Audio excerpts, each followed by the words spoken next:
Chitra ji government college में lecturer थीं। उनकी कोई औलाद नहीं थी। वो अब अपनी ज़िंदगी के इस हिस्से में पहुंच चुकी थीं जहां पर अब सिवाय उनके पति के और कोई भी सहारा मौजूद नहीं था। जल्द ही वो अपनी नौकरी से रिटायर हुईं और अपनी इस गवर्नमेंट की नौकरी से मिलने वाले लाखों रुपए लेकर अपने आगे की ज़िंदगी अपने घर में गुजारने लगीं।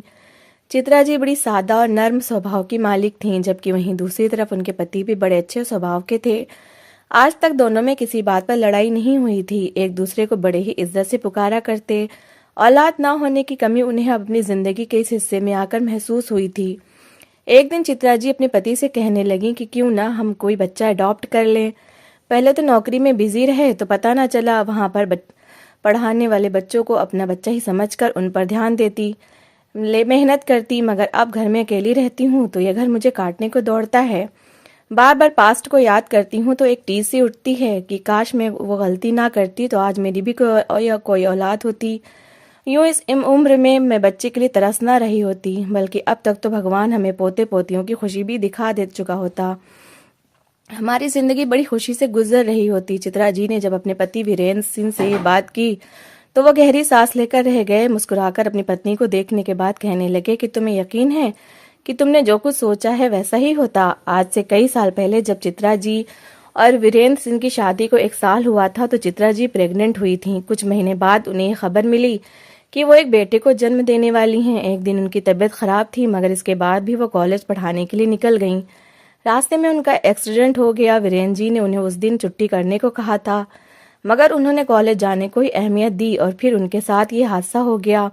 उनकी जान तो बच चुकी थी, मगर उनका बच्चा इस दुनिया से जा चुका था। मगर कुछ प्रॉब्लम्स की वजह से वो अब दोबारा कभी भी मां नहीं बन सकती थीं। खैर, वीरेंद्र सिंह ने गहरी सांस लेते हुए चित्रा जी से कहा कि हमारे भविष्य में क्या होने वाला है ये हमारा भगवान बेहतर जान सकता है। अगर सच में हमारे लिए हमारी औलाद बेहतर होती तो भगवान हमें औलाद जरूर देता। क्या खबर कि वही औलाद बड़ी होकर हमें इतने ही दुख और तकलीफ देती।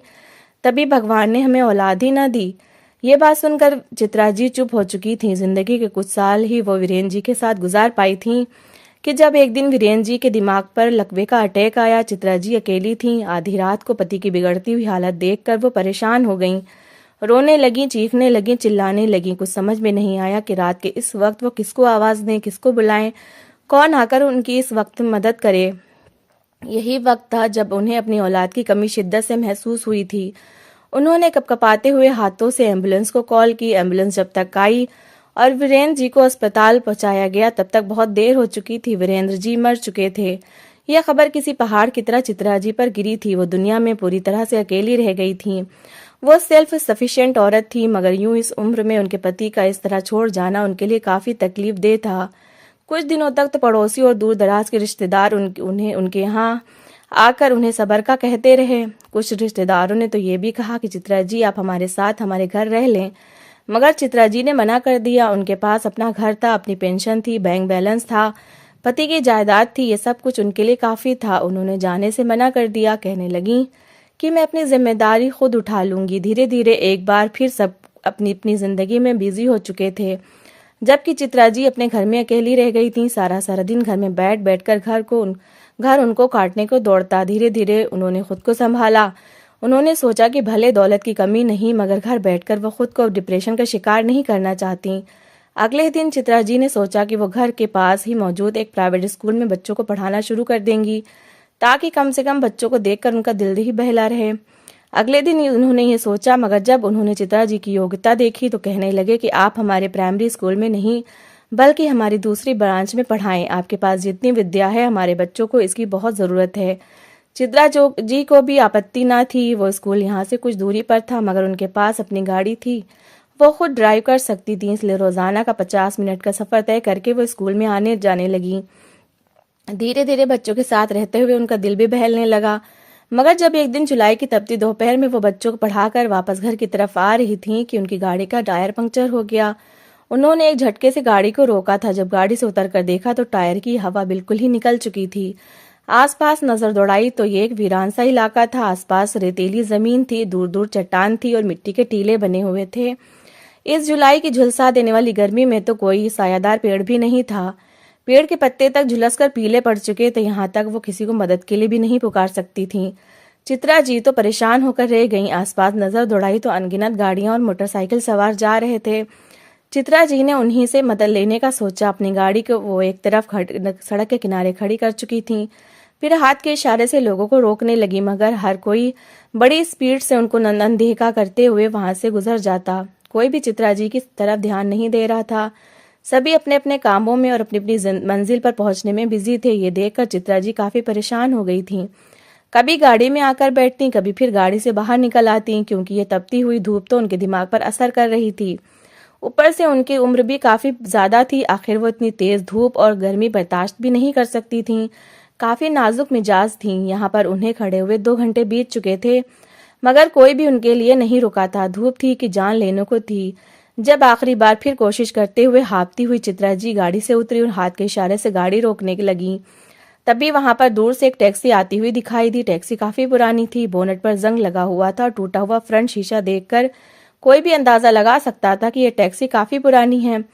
पहले तो वो टैक्सी बड़ी ही तेजी से वहां से गुजरकर जा रही थी, मगर जब चित्रा जी को वहां पर खड़े देखा तो वो टैक्सी वापस रिवर्स आई और चित्रा जी के पास खड़ी हो गई। उस टैक्सी में एक नौजवान बैठा था जिसकी उम्र 24 से 25 साल थी। उसने जब चित्रा जी को खड़े देखा तो फौरन गाड़ी से नीचे उतरा। चित्रा जी के सारे कपड़े पसीने से भीग चुके थे। चेहरा था कि धूप की वजह से तमतमा रहा था। धूप की वजह से हालत खराब हो चुकी थी। उस लड़के ने चित्रा जी को देखा और कहने लगा कि क्या बात है मैडम, आप यहाँ पर क्यों खड़ी हैं, कोई मसला है? चित्रा जी ने भगवान का धन्यवाद किया और उस लड़के से कहने लगी कि बेटा, मेरी गाड़ी का टायर पंक्चर हो गया है। मुझ में इतनी ही ताकत नहीं कि मैं गाड़ी का टायर चेंज कर सकूं। सच पूछो तो आज से पहले मैंने ये काम कभी किया ही नहीं, और ना ही आज से पहले मेरे साथ ऐसा कोई मसला हुआ है, वरना मैं इस गाड़ी को वर्कशॉप पर ले जाती। क्या तुम मेरी मदद कर सकते हो?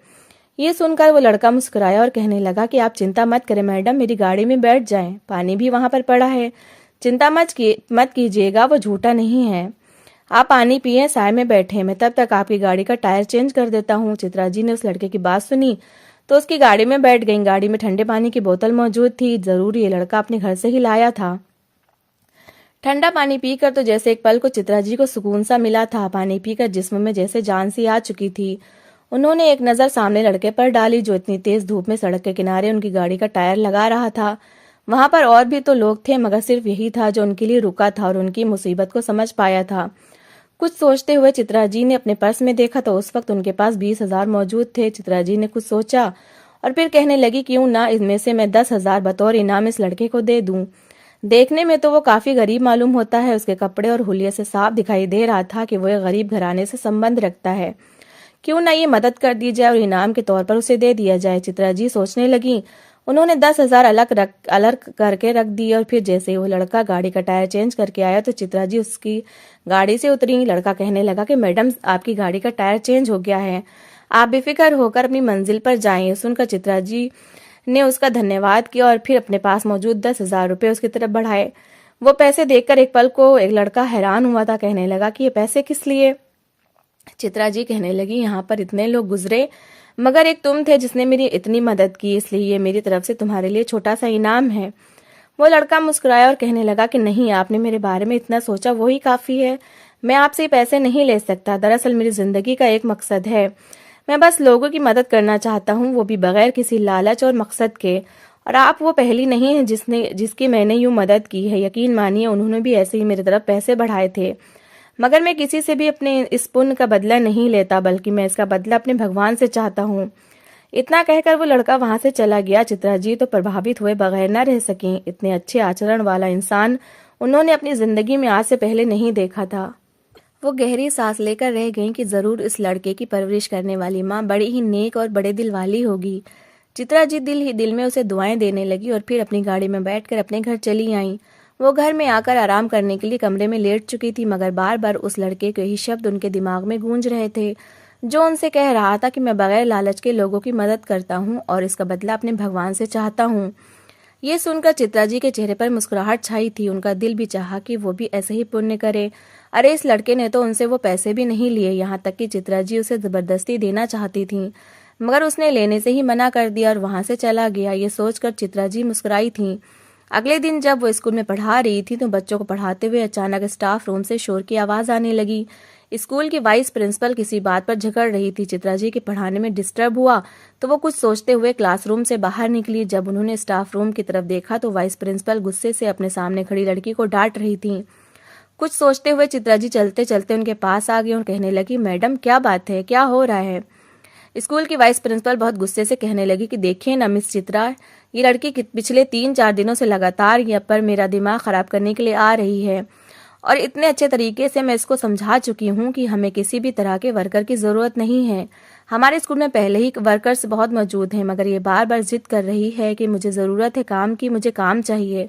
अब भला इसको मैं किस जबान में समझाऊं कि हमें और वर्कर्स की ज़रूरत नहीं है। हाँ, अगर फ्री में काम करना चाहती है तो करती रहे, मगर हमसे कोई उम्मीद मत रखे। वाइस प्रिंसिपल की ये बात सुनकर चित्रा जी ने जब सामने खड़ी लड़की को देखा तो उसके चेहरे पर तो जैसे शर्मिंदगी और आंसू साफ देखकर चित्रा जी का दिल पसीज गया था। उस लड़की की उम्र 19 से 21 साल के बीच होगी। सांवले से रंग की लड़की थी, मगर नए नक्श तो बहुत ही सुंदर थे। बड़े से दुपट्टे से उसने खुद को ढाप रखा था, कपड़े भी ठीक ही पहन रखे थे। तभी चित्रा जी की नजर उसके पेट की तरफ गई जो जरा बढ़ा हुआ था। दुपट्टा आगे की तरफ बावजूद महसूस हो रहा था कि जैसे वो 6-7 महीने की प्रेग्नेंट तो जरूर है। चित्रा जी इसको गौर से देख रही थी। तभी वाइस प्रिंसिपल ने उनसे कहने लगी कि अब देखिए, लड़की प्रेग्नेंट भी है, अगर कोई ऊंच नीच हो गई तो फिर क्या बनेगा, बिला वजह हमारे स्कूल का नाम बदनाम होगा। मगर ये लड़की है कि समझने को तैयार ही नहीं है। और वाइस प्रिंसिपल उसकी बेइज्जती करती से पहले कि उस लड़की ने हाथ जोड़ दिए, माफी मांगते हुए बोली कि माफ कर दीजिएगा, बहुत बहुत धन्यवाद आपका, मैं कहीं और नौकरी ढूंढ लेती हूँ। वो लड़की अपनी आंखों में आए आंसू पोंछती हुई वहां से जाने लगी, मगर चित्रा जी के दिल में कुछ हुआ था। उन्हें एकदम ही वो लड़का याद आने लगा जो बगैर किसी मतलब के उनकी मदद करने के लिए रुका था। उसने उनके साथ भलाई की थी, इसलिए चित्रा जी ने सोचा कि वो भी इस लड़की को ऐसे ही नहीं जाने देंगी, बल्कि उसकी मदद करेंगी। वह स्कूल से बाहर निकल गई थी। चित्रा जी फौरन उसके पीछे गई और उसे रोका। वो लड़की उनके पुकारने पर फौरन रुकी थी, आंखों से लगातार आंसू बह रहे थे। कहने लगी कि जी मिस जी, क्या बात है। चित्रा जी ने उसी पल अपने बैग से एक कार्ड निकालकर उसे दिया और कहने लगी कि इसमें मेरे घर का एड्रेस है। फिलहाल तो मैं यहाँ पर पढ़ा रही हूँ, मगर तुम आज शाम मुझे मेरे घर पर मिलना। वो लड़की चित्रा जी का धन्यवाद करते हुए वहां से चली गई। चित्रा जी भी अंदर ही अंदर इत्मीनान में आ गई थीं। उन्होंने बच्चों को पढ़ाया और पढ़ाने के बाद जब अपने घर पहुंची तो बहुत थकी हुई थी। फ्रेश होने के बाद अपने कमरे में सोने के लिए लेट गईं। 5 तो कब के बज चुके थे, अब तो 6 बजे का वक्त था जब उनके दरवाजे पर दस्तक हुई। नौकरानी दरवाजा खटखटा रही थी। चित्रा जी से कहने लगी कि कोई लड़की आई है आपसे मिलने के लिए। चित्रा जी पहले तो सोच में पड़ गई, मगर फिर जब उन्हें याद आया तो फौरन उन्होंने उस लड़की को लाउंज में लाने को कहा। वो लड़की लाउंज में आकर बैठ चुकी थी। अभी भी उसने दुपट्टा अपने ऊपर लपेट रखा था। चित्रा जी उसके सामने जाकर बैठी तो उसकी हालत देखकर उन्हें उस पर तरस आने लगा। उसके लिए फलों का जूस मंगवाया, जिसे पीकर उस लड़की को कुछ ताकत मिली। उसका चेहरा खिल उठा था। फिर चित्रा जी ने उससे कहने लगी, कितने महीने की प्रेग्नेंट हो और तुम्हारा पति क्या करता है जो इस हालत में तुम्हें धक्के खाने के लिए छोड़ा हुआ है। ये सुनकर वो लड़की फौरन तड़प उठी थी। फौरन कहने लगी कि नहीं नहीं, मेरा पति तो मेरे साथ बहुत अच्छा है, ऐसी कोई बात नहीं है, मैं 7 महीने की प्रेग्नेंट हूँ। डॉक्टर ने कहा है कि कुछ मसले परेशानियां हैं, इसलिए मेरा ऑपरेशन होगा, वरना बच्चे की जान का खतरा हो सकता है। मेरा पति तो मुझसे बड़ी ही मोहब्बत करता है, मगर हम दोनों ही मेहनत मजदूरी करते हुए आ रहे हैं। पिछले कुछ दिनों से मेरे पति का बड़ा नुकसान हो गया है, जिसकी वजह से हम कर्ज में डूब चुके हैं।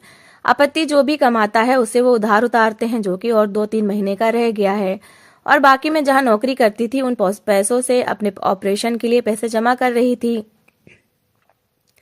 मगर मेरी मालकिन ने बगैर किसी वजह से मुझे काम से निकाल दिया है और अब कोई भी मुझे कोई काम पर रखने के लिए तैयार नहीं है। ये सुनकर चित्रा जी ने गहरी नजर उस पर डाली। फिर कहने लगी कि इतना उधार है तुम लोगों पर। वो लड़की बताने लगी कि जी 50,000 रह गया है। सुनकर चित्रा जी ने गहरी सांस ली। फिर कहने लगी कि तुम खाना बना लेती हो। यह सुनकर उस लड़की ने फौरन हाँ में सिर हिलाया। कहने लगी कि जी मैं खाना बड़ा ही अच्छा बनाती हूँ, मेरा पति मेरे खाने की बहुत तारीफ करता है, आप बिल्कुल चिंता मत कीजिएगा, मैं हर काम बड़ा ही साफ सुथरा करती हूँ। ये सुनकर चित्रा जी मुस्कुराई और कहने लगी कि ठीक है, आज के बाद मेरे घर में रात का खाना और पौधों को पानी देना तुम्हारी जिम्मेदारी है। ये सुनकर वो लड़की मुस्कुराई थी। उस दिन उसने चित्रा जी के लिए वेज बिरयानी बनाई, जो कि इस कदर स्वादिष्ट थी कि चित्रा जी ने पेट भर कर खाई। बाकी जो खाना बचा उन्होंने जाते हुए उस लड़की को पकड़ा दिया, जिसका नाम बिंदिया था। कहने लगी, ये खाना अपने लिए ले जाओ, खुद भी खाना और पति को भी देना। ये देखकर बिंदिया की आंखों में आंसू आए थे। कहने लगी कि बहुत बहुत धन्यवाद, आप बहुत अच्छी हैं। भगवान आपको इसका फल देगा। इतना कहकर वो वहां से चली गई और चित्रा जी दिल ही दिल में एक अजीब सा इत्मीनान महसूस कर रही थी। अगले ही दिन चित्रा जी ने अपनी एक लेडी दोस्त डॉक्टर से बात की, जिसका अपना गायनेकोलॉजिस्ट क्लिनिक था, बड़े अच्छे केसेस हैंडल करती थी। उन्होंने बिंदिया के बारे में उन्हें बताया और कहा कि इस केस के सारे पैसे मैं पे करूंगी। अगले दिन जब बिंदिया आई तो चित्रा जी ने उससे कहा कि तुम यहाँ से ही अपनी डिलीवरी करवाना। उस क्लिनिक का नाम सुनकर वो कहने लगी कि नहीं नहीं मालकिन जी, ये तो बड़ी महंगी डॉक्टर है, लाखों रुपए ले लेंगी, मैं कहाँ से इतने पैसे भर पाऊंगी। मगर चित्रा जी मुस्कुराई और कहने लगी कि इस बात की तुम फिक्र मत करो, मैं तुम्हारी हर मुमकिन मदद करूंगी। ये सुनकर तो बिंदिया की आंखों में आंसू आए थे। कहने लगी कि आखिर आप मेरे साथ इतनी भलाई क्यों कर रही हैं, मेरा तो आपके साथ कोई रिश्ता भी नहीं है, काम करते हुए भी सिर्फ 2 ही दिन हुए हैं। तो चित्रा जी मुस्कुराई और उन्हें एकदम ही उस लड़के की बात याद आई थी। कहने लगी कि कुछ नहीं, बस मैं भी एक दिन ऐसे ही बेबस और लाचार थी जब एक इंसान ने मेरी मदद की थी। अब मैं चाहती हूँ कि मैं उसकी इस बात को आगे बढ़ाऊं और ऐसे ही लोगों की मदद करूं। ये देखकर बिंदिया चित्रा जी को दुआएं देने लगी। उसे तो इस घर में काम भी बड़ा आसान करने को मिला था और तनख्वाह भी 10,000 मिल रही थी। जब उसकी डिलीवरी का वक्त आया तो चित्रा जी ने उसे अपनी दोस्त का ही पता दिया था। उसके क्लिनिक में ही बिंदिया ने एक बेटे को जन्म दिया जो कि बिल्कुल सेहतमंद और तंदुरुस्त था। जब चित्रा जी ने बच्चे के जन्म की खबर सुनी तो वो मुस्कुरा उठी। उन्होंने सोचा कि वो खुद जाकर बिंदिया के बच्चे को देखेंगी। जब वो बिंदिया से मिलने के लिए अस्पताल गई तो एक पल को उनके कदम रुके थे, क्योंकि वहां पर वही पुरानी सी टैक्सी खड़ी थी जिससे निकलने वाले नौजवान ने उनकी मदद की थी। जब वो अंदर पहुंची तो वही टैक्सी वाला लड़का उस बच्चे को उठाए सीने से लगाए प्यार कर रहा था और सामने बिंदिया लेटी उनको देखकर मुस्कुरा रही थी। ये दृश्य देखकर तो जैसे खून की लहर चित्रा जी की नसों में तेज हो चुकी थी। ये तो वही लड़का था जिसने उनकी मदद की थी और यूं अनजाने में ही सही उन्होंने उसकी मदद का बदला कुछ ऐसे उतारा था। चित्रा जी को देखकर बिंदिया फौरन बोल उठी, श्याम, यही वो औरत है जिनकी भलाई और अच्छाई की वजह से आज हमारा बच्चा हमारे साथ मौजूद है, जिन्होंने मेरे इलाज का सारा खर्च खुद उठाया और मुझे नौकरी दी। श्याम ने जब सामने चित्रा जी को देखा तो उसकी आंखें एक पल को फटी की फटी रह गई थी। वो तो हड़बड़ा सा गया था। उसकी भलाई का बदला उसे यूं मिलेगा, उसने तो कभी सपने में भी नहीं सोचा था। वो उस चित्रा जी का धन्यवाद करने लगा। इसके बाद तो जैसे चित्रा जी का यही काम सा बन गया। वो अपने पास आए हर मजबूर और बेबस इंसान की मदद करने लगी और अपने आगे की जिंदगी ऐसे ही लोगों की भलाई करते हुए गुजारने लगी। अंत में मैं बस यही आप लोगों से कहना चाहूंगी कि अपने आसपास लोगों को देखें कि कहीं उन्हें आपकी मदद की जरूरत तो नहीं। अगर ऊपर वाले ने आपको इतना दे रखा है तो लोगों की मदद जरूर करिए, भले पैसों से नहीं, हाथ पैर से भी मदद कर सकते हैं। तो दोस्तों, इस कहानी को लेकर आपकी क्या राय है, कमेंट बॉक्स में ज़रूर बताएं और अगर कहानी अच्छी लगी हो तो प्लीज़ लाइक करें। अगर आपने हमारे चैनल को अभी तक सब्सक्राइब नहीं किया तो ज़रूर कर लीजिए। तो मिलते हैं ऐसी ही एक मोटिवेशनल कहानी के साथ। Thanks for watching.